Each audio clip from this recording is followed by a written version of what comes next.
Olá, amigos da TV Atualidades do Direito, tudo bem? Nós estamos agora com o professor Eduardo Cabete, ele fala conosco de Guaratinguetá, interior de São Paulo, e vamos conversar sobre essas discussões que estão lá no STF acerca da possibilidade ou não do aborto do feto anencefálico. Tudo bem, professor Eduardo? Tudo bem. Professor... Bom dia a todos que estão acompanhando. Muito bom, professor. O primeiro questionamento que eu faço, quais são as suas considerações, professor, a respeito do julgamento? Pois não. Bom, essa questão do aborto em geral, né, ela é uma questão que sempre foi e creio que sempre será polêmica, né? Ela envolve não somente questões ou questionamentos de natureza jurídica, mas também tem por trás de si toda uma problemática que abrange uma interdisciplinariedade, avançando sobre campos como no campo jurídico, né, o direito das mulheres, no campo religioso, as convicções religiosas a respeito do início da vida, no campo filosófico também a mesma questão ética a respeito da vida e etc. Né? Então envolve muitas questões e o Brasil, como adota um sistema proibitivo do aborto, em que o aborto é previsto como crime, nós temos 3 crimes de aborto nos artigos 124 a 126 do Código Penal, e esse sistema sendo um sistema proibitivo, porém relativo, com 2 hipóteses de aborto legal, que é o aborto necessário ou terapêutico para salvar a vida da gestante, e o aborto sentimental, humanitário ou ético, que é aquele da gravidez resultante de estupro. Então, havendo essas 2 possibilidades de abortos legais, surge eventualmente essa controvérsia acerca da possibilidade do aborto de anencéfalo, que não é expressamente previsto. Embora não expressamente previsto, o aborto nesses casos de anencefalia, ele tem sido objeto de diversas autorizações judiciais, a despeito da não previsão expressa no ordenamento jurídico. E isso é que realmente acabou levando a questão ao Supremo, não é? Porque, afinal de contas, mesmo não havendo a previsão expressa desse aborto legal, muitas vezes o judiciário concedia ordens de aborto nesses casos. A questão que chega ao Supremo não é especificamente discutir se o aborto chamado eugênico ou eugenésico seria aceitável no Brasil. O que seria, não é, esse aborto eugênico ou eugenésico? Seria a permissão do aborto em casos de anomalias fetais graves, em geral, né?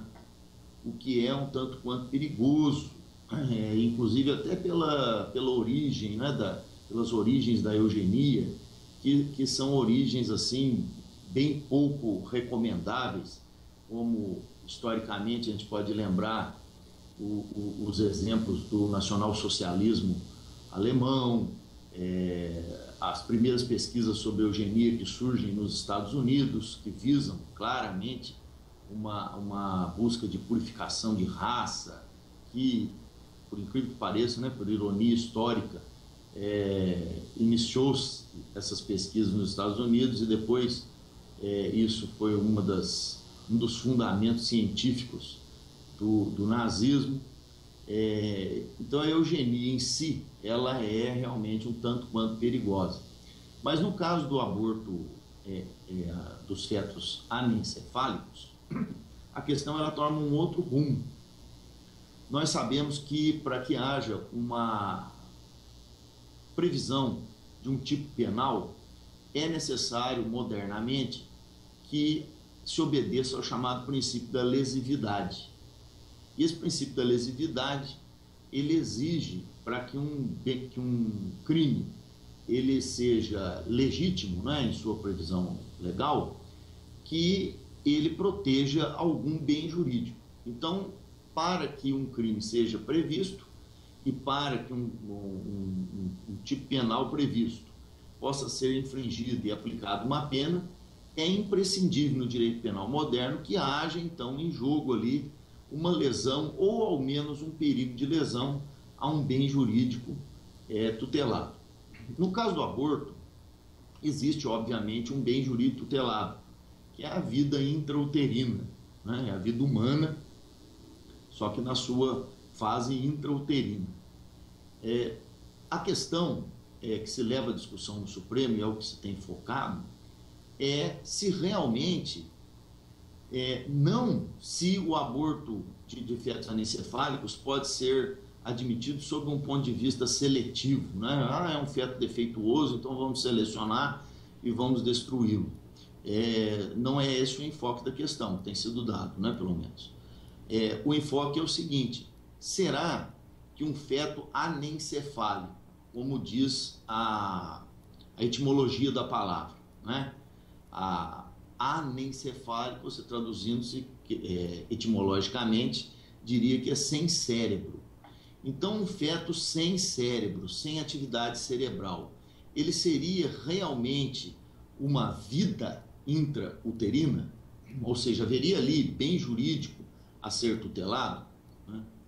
Se nós olhamos para o nosso ordenamento jurídico, numa visão global, né, pensando numa tipicidade conglobante, nós vamos encontrar na Lei de Transplantes, 9434 de 97, a determinação de que o momento da morte, em que se pode, inclusive, já retirar órgãos para fins de transplante daquelas pessoas que são doadoras e cujos parentes autorizam, é exatamente quando cessa a função cerebral. Então, havendo a constatação, né, cessada a função cerebral, havendo a chamada morte encefálica, né, em que não há funcionamento do sistema nervoso central mais, ou seja, aquela linha reta no eletroencefalograma, uma pessoa, não um feto, mas uma pessoa, eu, você, uma pessoa viva, que está por aí falando, andando, atuando, vivendo sua vida, ela deixa de ser pessoa, ela está morta e se torna, então, portanto, um cadáver, né? Levando esse raciocínio para o chamado feto anencéfalo, vai chegar à seguinte conclusão, segundo alguns. Então, se o feto não tem cérebro, não tem atividade cerebral ou encefálica, se fazendo um teste de eletroencefalograma nesse feto, ele vai apresentar também uma linha reta, o que acontece? Ele, na verdade, está morto, ele está dentro da mulher, mas está morto, é um natimorto. Em estando morto, não existe vida intrauterina a ser tutelada e, por isso, então, o aborto seria possível. Na realidade, não seria nem mesmo um aborto. Porque se é um feto morto realmente, se trataria de um procedimento terapêutico em que se retira aquele corpo, não é, inerte, morto de dentro da mulher, como pode ocorrer em outros casos, em que há a morte fetal. Então, na verdade, seria um procedimento terapêutico. Nesse caso aqui, terapêutico em dois sentidos, porque esse feto, por estar ligado à mulher, ele continua ainda tendo algumas funções, embora já estivesse morto, e aí o terapêutico seria em dois sentidos. Um, para evitar riscos à saúde da mulher, e outro, quando eu falo saúde nesse primeiro momento, saúde física, e outro, em respeito à dignidade da mulher e até do próprio homem, pai da criança, de terem que aguardar durante 9 meses uma gravidez que terá um desfecho frustrante, certamente, porque ocorrerá na verdade, uma expulsão de um feto natimorto. Então, existe esse pensamento nesse sentido, que não haveria sequer aborto, né? Essa é a discussão. Há bem jurídico tutelado ou não? Não se está discutindo no Supremo, no momento, nessa questão do anencéfalo, se deve-se permitir um aborto eugênico ou eugenésico, se nós devemos permitir abortos seletivos, um feto tem uma doença tal, vai nascer uma criança cega, vai nascer uma criança aleijada, então podemos eliminá-la. Não é isso que se está discutindo. Se está discutindo se há vida, se há bem jurídico vida a ser tutelado no anencéfalo, né? Essa questão, se há esse bem jurídico vida no anencéfalo, ela não é pacífica, inclusive medicamente. Sabe-se de muitos casos em que o chamado anencéfalo, classificado como anencéfalo, ele tem uma certa atividade cerebral. Ele não tem uma ausência total de cérebro, em todos os casos que são genericamente denominados de anencefalia. Mas há muitos casos em que existe ainda substância cerebral, que existe atividade cerebral naquele ser e que, portanto, ele é um ser vivo. Existe sim uma inviabilidade de vida posterior, um prognóstico de que ao nascer não sobreviverá muito tempo. Isso sim existe. Mas também há casos em que fetos considerados, diagnosticados como anencéfalos, chegam a sobreviver até mesmo anos. Existe notícia médica de sobrevivência de 5 anos, né? O que tornaria um tanto quanto perigosa a questão da eliminação do anencéfalo sob o ponto de vista de ausência de tutela do bem jurídico vida intrauterina. Porque se uma criança com cérebro normal, ela pode perfeitamente nascer e morrer aos 5 anos de idade, por uma série de infortúnios, né? Desde um acidente doméstico, um atropelamento, um incêndio, uma doença adquirida, outras doenças que não há anencefalia, não diagnosticadas precocemente, etc. Então, o que justificaria um tratamento diferenciado para uma vida intrauterina existente, mas denominada genericamente de anencefalia, mas na qual existe sim ainda atividade cerebral? Então, esse é um dos questionamentos que está em jogo também, né? A minha opinião pessoal, que inclusive foi externada já num dos votos, que é um voto dissidente no momento, do ministro Ricardo Lewandowski, é que se deve tomar muito cuidado com essa questão da liberação de forma genérica do aborto de anencéfalos. Por causa disso exatamente que eu acabei de dizer.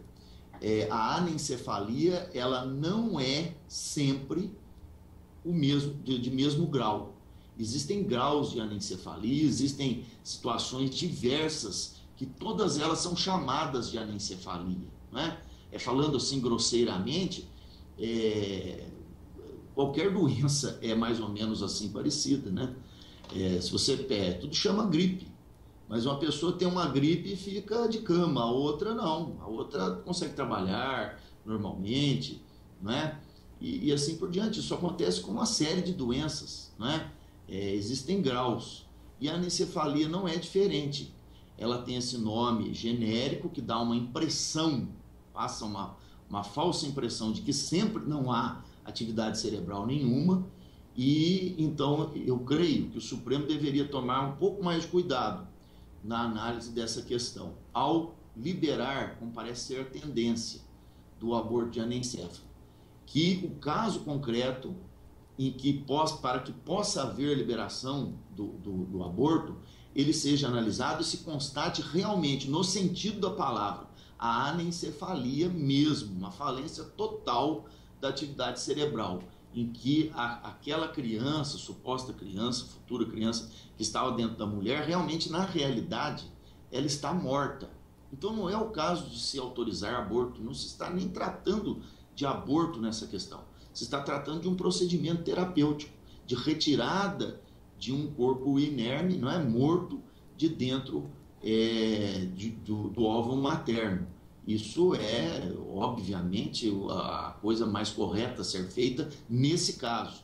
Mas, quando há vida, então, uma autorização genérica para o anencéfalo, ou genérica, beirando a questão da eugenia, aí então pode se tornar muito perigoso, pode ser aquilo que filosoficamente, nas discussões éticas, se denomina da ladeira escorregadia, que é o seguinte: eu abro uma porta por uma pequena passagem, não é? Permito o aborto do anencéfalo hoje. Amanhã são todos os anencéfalos, mesmo aqueles que têm uma atividade cerebral. Professor Eduardo, como é que está essa situação lá no Supremo Tribunal Federal? Então, essa questão ela é já uma questão que já deveria ter sido enfrentada, não especificamente pelo Supremo, mas até pelo legislador. Infelizmente, nós não temos um regramento a respeito dessa questão na lei, claro, pode, não pode, não é? Essa falta, essa inércia, né, do Poder Legislativo é que acaba obrigando o Supremo a assumir essas decisões, né? Isso a gente sabe pode se dar pelo atravancamento de pauta causado pelo excesso aí de comissões parlamentares de inquérito, normalmente versando, infelizmente, sobre corrupção o tempo todo, ou então mesmo por falta de vontade legislativa de enfrentar temas controversos como esses, em que um político, ao assumir um lado como o outro, pode acabar perdendo votos. Então é o tipo da coisa que o legislativo não gosta muito de enfrentar, só o fará em último caso mesmo. Então essa questão já estava no Supremo há algum tempo para ser julgada, foi posta em julgamento agora ontem, né, quarta-feira, dia 11, e o julgamento foi suspenso, né, e vai ser retomado agora, e o placar no momento está 5 votos a 1. 5 votos pela autorização do aborto de anencéfalos e 1 do ministro Ricardo Lewandowski contra, né? Esse voto que eu havia feito menção na primeira parte da nossa entrevista, em que o ministro ele chama a atenção para esse cuidado que se deve ter no trato da matéria, né? Porque realmente desses 5 votos favoráveis, os ministros eles estão focando por demais, não que esteja errado, não que não haja direito de consideração da mulher, nada disso, mas estão enfocando por demais na questão do direito da mulher, da dignidade humana da mulher, e estão esquecendo de deixar bem clara a situação em que esse procedimento terapêutico, nem mesmo aborto, a gente fala aborto toda hora, mas não é, de retirada de um ser que na verdade está morto, está sendo admitido pelo Supremo. Não se tem tomado esse cuidado de se estabelecer que o caso de anencefalia é disso que se está tratando. E por isso o ministro Ricardo Lewandowski chamou atenção, a meu ver, com grande pertinência para esse ponto. Mas, por enquanto, esse voto do ministro Ricardo, ele é um voto vencido, está 5-1, a tendência é a aprovação, né? Haja aprovação, não haja, de qualquer forma, o que se deve ter em mente, como eu já frisei anteriormente, é que a vida humana, seja ela intrauterina ou não, deve ser tutelada. E que a dignidade humana também deve ser tutelada no caso em que realmente se trate de um anencéfalo propriamente dito, ou seja, alguém que não tem atividade cerebral. Nesse caso, mesmo uma pessoa já nascida, ela estará morta. Perfeito, professor. Nós, do Atualidades do Direito, agradecemos os esclarecimentos e esperamos contar mais vezes com a sua participação aqui no programa. Obrigado, professor. Eu que agradeço e estarei sempre às ordens. Obrigado, professor. Obrigado, pessoal.